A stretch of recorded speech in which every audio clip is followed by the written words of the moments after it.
Welcome to the Operation Game Night podcast. Back and better than ever. Joining me as always, Clayton Gable. How you doing, Clay? I'm doing well, Travis. Greetings to you. I hope this has not offended you the way I've come to you today. It has See, not. What? You would get it if you played Ego, which stands for Extraterrestrial Greeting Organization. So in Ego, this is a game from 2025 by Reiner Knizia, put out by Bitewing Games as part of the Cosmic Silos trilogy that just got shipped to backers a few months ago. So anyway, back to my horribly landed joke at the beginning. The theme of this game is that you're going out to these other planets and you're trying to be ambassadors for the Extraterrestrial Greeting Organization, and you interact with these different planets, and if you come off badly, you get these offense tokens that are tallied up as negative points potentially at the end of the game. So that's what I was referring to in my poor attempt at levity. But anyway, so Ego, I talked about Beowulf the Legend. This game is a re-implementation of Beowulf the Legend, which was, I think it was, maybe early to mid 2000s, 2010. I don't know. It was somewhere many years ago. And there are people that love that game. There are people that hate that game. There are people that think it's thematic. There are people that hate the theme. I was somebody who had a disproportionate liking to it, probably because of the theme. I like Beowulf. I think it's a cool story, and I enjoyed the game. But regardless, Bitewing saw enough promise in it that they thought they would put it out again and give it this fresh new coat of paint like they like to do. And in this theme, like I said before, you're going out to different planets and meeting with aliens and going through what is essentially a checklist of activities until the end of the game. So the way the game works is you start out and you are on a planet board, and the planet board's divided up into different groups, and you kind of go left to right through the planet board, and there are different activities on the board. There's like main activities and then sub activities. So some of the things you'll come up across are, just draw 5 cards. So that's like the first space on the first board, and it's kind of part of setup. You just get your first 5 cards. Then you'll go to the next space and it'll be like, okay, now you can choose to draw 2 cards and discard 2 if you want to. So everybody has a chance to do that. And then there's like resupply spaces where you can choose to take different resources depending on what you might be needing at the time. So those are kind of like the little mini activities that happen, but it really all leads to and revolves around these auctions that take place. Love that. Yes, big fan of auctions and bidding. So the main type of auction that's used is one where you escalate. So one person starts, and the auction will have usually 2 types of symbols that you're looking for in your hand of cards. Your hand of cards is just made up of cards with these 5 different symbols. There's purple heads, there's weird green things, there's, they have words for them, but I did not come prepared enough to tell you what those words are. And the pink ones are wild. So if we go into an auction and it's looking for purple and orange, the cards in your hand that have purple and orange symbols are going to be the ones that you're going to be playing. So somebody starts out and they play 1 purple card. The next person can only play 1 card to match or exceed that previous player's card. This was kind of like the weird rule that threw me off for a little bit, but you cannot like overshoot. You can only play 1 card unless the person before you played a card that had like 3 symbols on. You could play 3 cards to get you up to the point where you could match that. But for whatever reason, Reiner Knizia does not want you, really beefing up the bids. He wants it to keep going around the table. So one person plays 1, the next person plays 1, match, match, match, gets back to the first person, match, match, match. And then kind of like for sale, it's a who's going to drop out first. Okay. And it stinks because you lose all your cards And so you have to be mindful of how invested you're getting in this auction, because I was certain in the first auction of the game we played the other day, I had a handful of purples and oranges, and I was like, this is my auction. I'm going to win it. These people are wasting their time trying to keep up with me. And then it got around to me, and I didn't have any more purples and oranges. So I lost like 5 cards, ended up taking the lowest reward or penalty. So the way this game works is, like for sale, if you're the first one out, you take the number 3 chip. If you're the second one out, you take the number 2, and then the person who's the last one standing takes the 1 chip, and they can then proceed to claiming their rewards. So the rewards will give you anything from like these special power cards that like have really beefed up symbols on them. Like those are the ones I'm talking about, like have like 4 green symbols on them, where normally in the normal deck you have 1s or 2s of a color on a card that you can play. You can get victory points. So the aim of the game is to get victory points. So you can just grab some of those by winning an auction. You can get rid of offense tokens, like I mentioned before. We'll get to it, but there is another big. So like the big aspect of the game is these auctions, but then the sub below that are these risk events, which is awesome. So we're talking about 2 things I love: auctions and then pushing your luck. So before each auction, usually there's a risk event. And these are events where you can say, I want to draw 4 cards off the top of the deck. And it'll tell you on that event what symbols you're looking for. So if it says you're looking for purple and green symbols, you draw 4 off the top. If all the cards are purple and green, you get to keep all those cards, and it's a complete success. If some of the cards are purple and green, you get to keep the ones that were purple and green in your hand. You discard the rest, but you've offended the aliens a little bit. You came off a little awkward, and you take offense tokens for that. And then if you completely fail, you drew 4 cards, none of them were ones you could keep, you just fail. So you're getting those offense tokens for that. And then the cool thing I didn't mention about the auction is every time it comes around to your turn, you can choose to take a little mini risk where you can draw 2 cards off the top of the deck. And if they match the symbols for that auction, you can play them out. And same way as the other one, if only one of them's good, it's a partial success and you take an offense. If none of them are good, you're just out of the auction. And the offense tokens are negative points at the end of the game. It is weird. So it's not that weird. So there's like a scale, and you have a little, player aid next to you that shows you if you have 0 offense tokens, you get like plus 20 points at the end of the game. And then it starts, the more you get up to like 5, you're getting positive points. But if you get more than 5 at the end of the game, you start losing points. So it's an interesting little balance of, how risky do I want to make my little voyage out into the solar system. But this was one of the key things that the Bitewing guys did to improve upon, depending on your take, the original Beowulf the Legend game, because it's broadly the same what I'm saying here.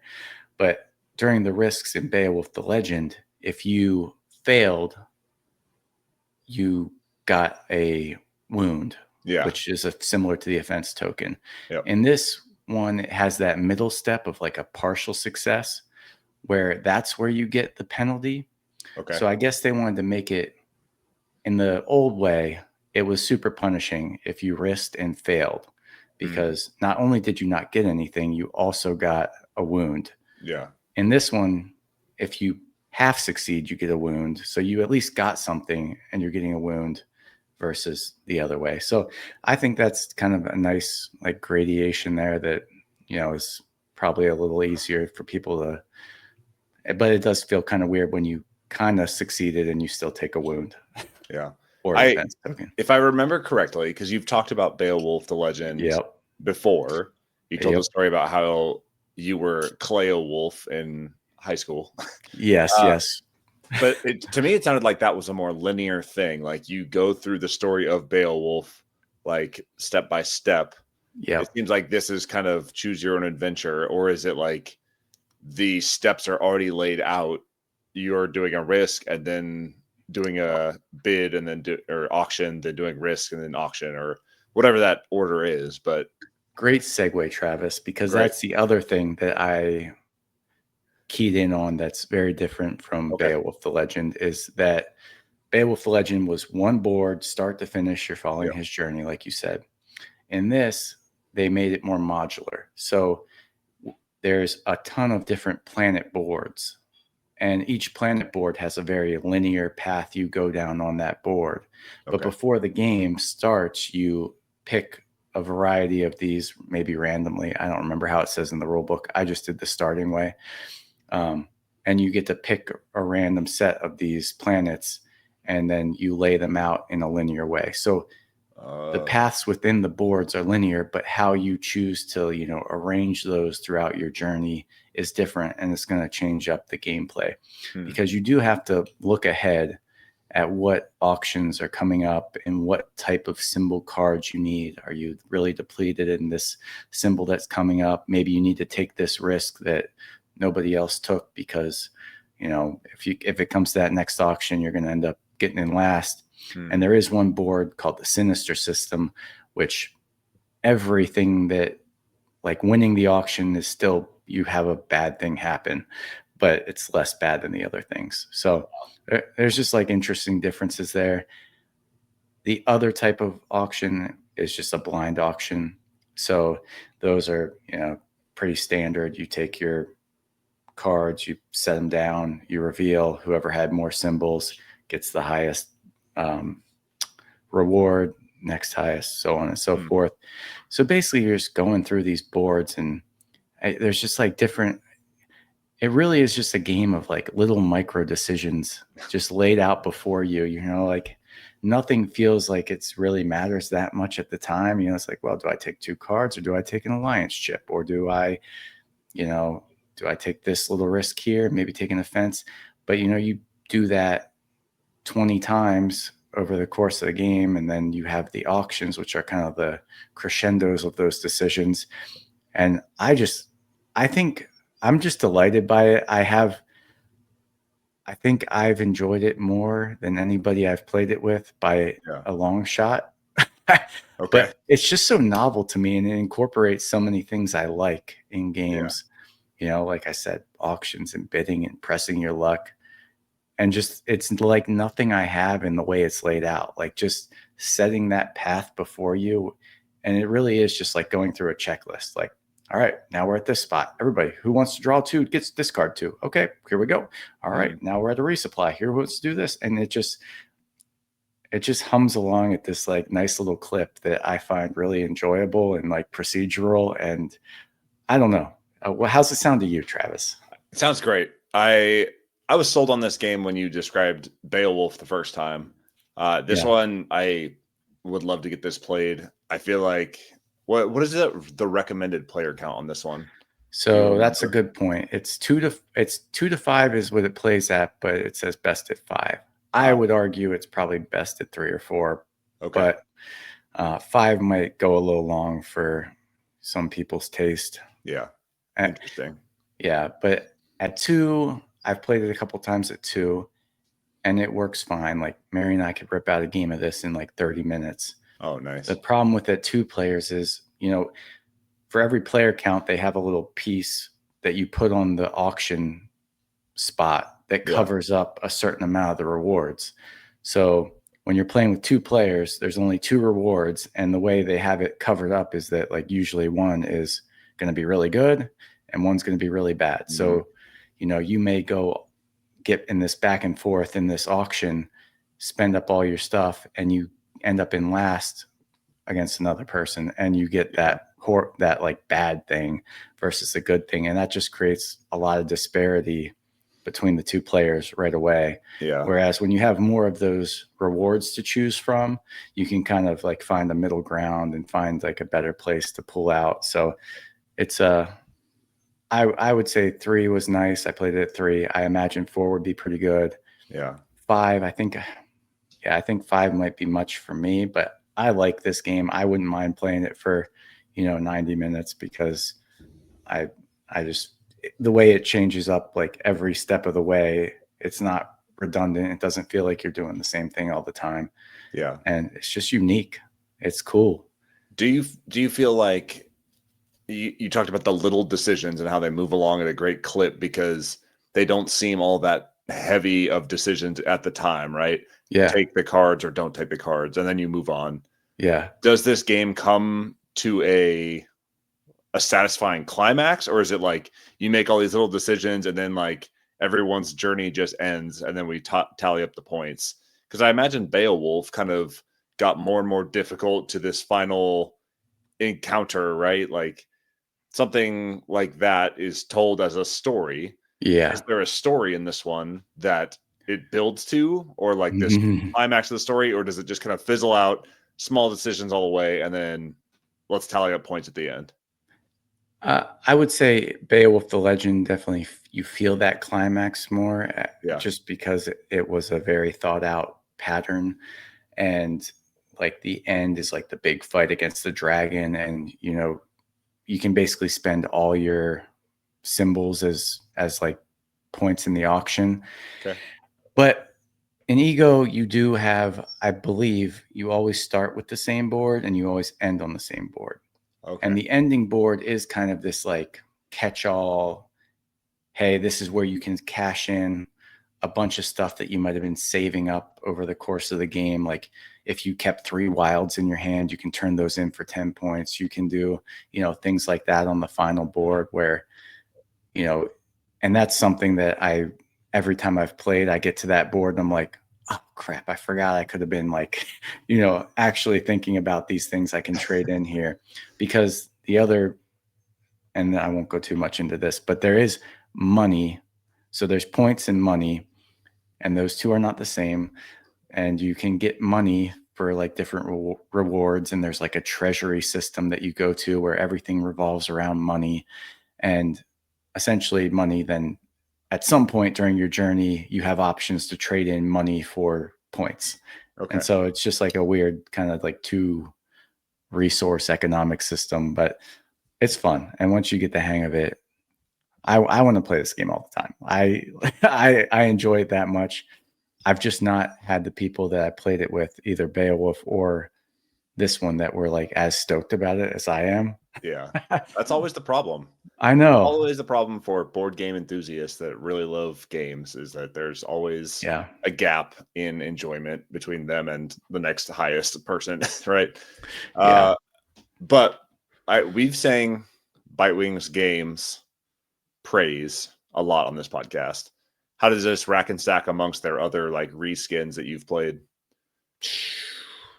Love it. I mean, the S tier, maybe A tier.